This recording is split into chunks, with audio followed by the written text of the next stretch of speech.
Good morning, everybody, on this miserably cold Mississippi Saturday morning. Having a little bit of coffee and thinking about a lot of stuff that I've seen over the last few days centered around Alabama and their place at the top of the SEC in the post-Saban era. As you guys have seen, it's been talked about many times, especially here on this channel and on our radio show, of course. The mass exodus of Alabama players in the transfer portal. They've gone to Texas. They've gone to Florida State. They're now going to Ole Miss and going to Ohio State. There is definitely a transition period in the post-Saban era, but a lot of the conversation that I've seen is centered around who will take Alabama's place at the top of the SEC. Can somebody step up and be what Alabama has been under Nick Saban? Is there going to be a drop-off, and who will fill that space in the league? So we're going to talk about that here this morning because I have some thoughts on that. But first, I want to tell you, first of all, my name is Michael Borky, as you guys probably know already. Thank you so much for checking out this video and my channel. Please subscribe if you have not already. Like the video and leave a comment. I read them, I reply to them, and I appreciate them. So don't be afraid to leave a comment. So who will it be? Who will replace Alabama in their spot at the top of the SEC? Obviously, Georgia's going to be excluded from this conversation because they're already there. Now, pre-Kirby, it felt like even though Alabama didn't win every game, they didn't win every SEC championship or every national championship, you guys would all agree with this, that Alabama was a one of one at the top of the league. It was Alabama on a tier by themselves, and then everybody else fell below them in whatever pecking order at the time you wanted to establish. But Georgia under Kirby has made that a two-team tier at the top of the league. It's Alabama and it's Georgia on equal footing. So they're not involved in this conversation because they're already at the top of the SEC, and there's no signs of them slowing down anytime soon. So who else could possibly fill that role? You've seen some happy Tigers.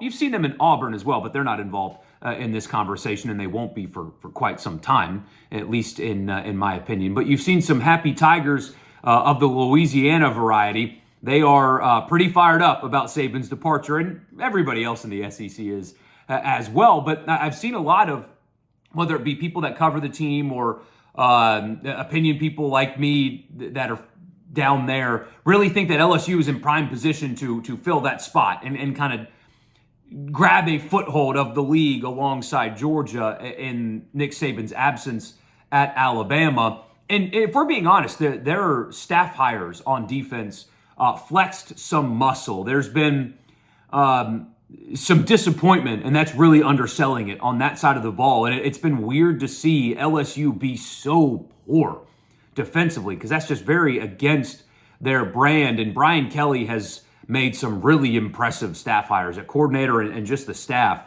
on defense at LSU. Poaching from Missouri the way he did was flexing some LSU muscle for sure. So, but there's two reasons why I think they're not primed for that the way they think they are. The first one is, at least in the immediate, the roster's not there yet. I like the staff hires. I think they will improve defensively, but they're going to have to be really active in the spring portal window, and they're going to have to hit those evaluations to be a formidable defense in 2024. And secondly, more of a big picture thing, I haven't really been all that impressed with Brian Kelly's time at LSU, which is weird to say because he won the West in year one, but you guys have seen it. They lost to a bad Texas A&M team at the end of that year, got smoked in the SEC championship game. This year had the Heisman Trophy winner and the best offense in America, which is to Brian Kelly's credit, but they still lost 3 games. I need to see them actually be nationally competitive first before I start talking about how they're going to fit into the role that Alabama has held on the SEC for so long. Listeners to our show and to my podcast have either texted in or sent me messages, or I've seen just Ole Miss people talking about how they're in position to be that. And to their point, they're halfway right, because Ole Miss is primed for a deep run in 2024. The roster is really good. It's championship contending caliber. Need to see what they do on the offensive line. There's still some holes there. There's still some depth pieces that need to be added via transfer portal.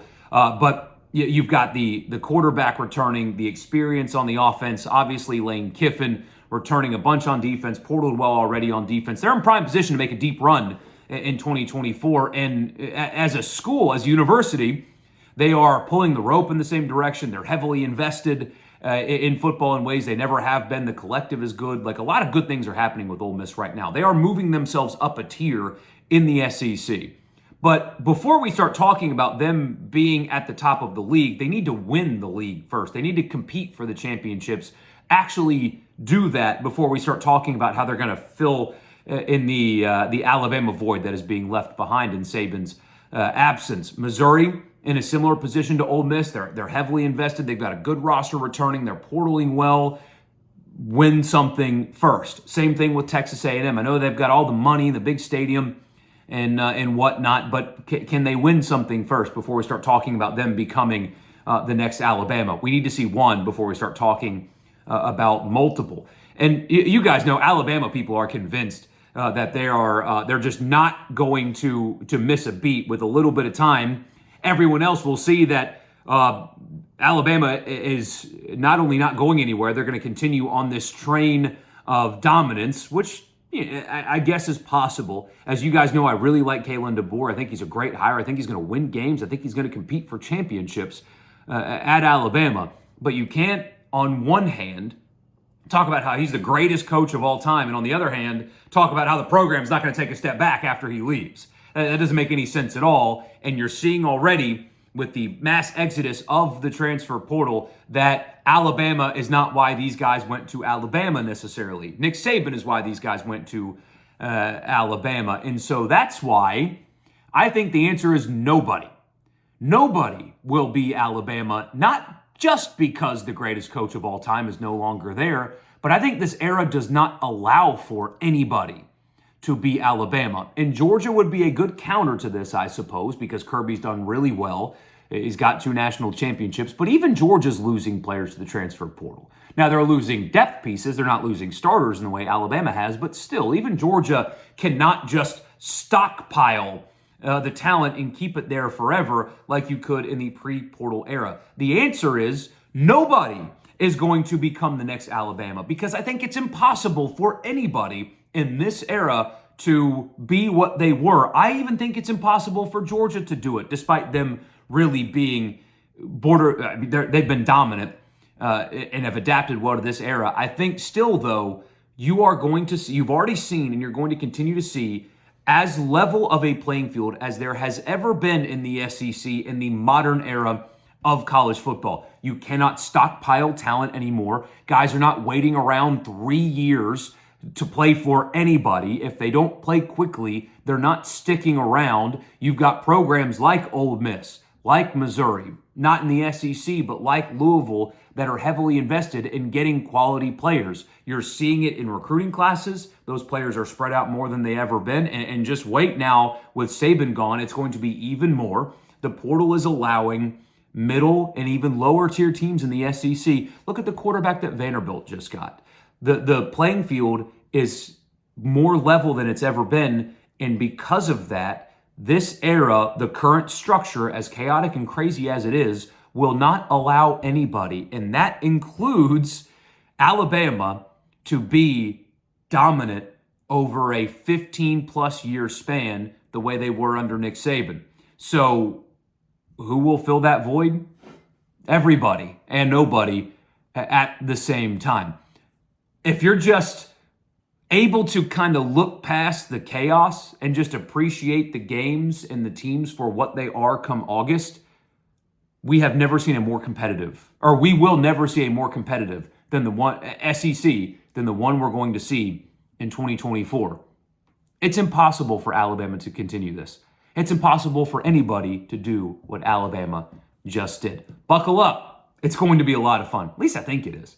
Anyway, so there's a coffee thought on this Saturday morning. Who's going to replace Alabama?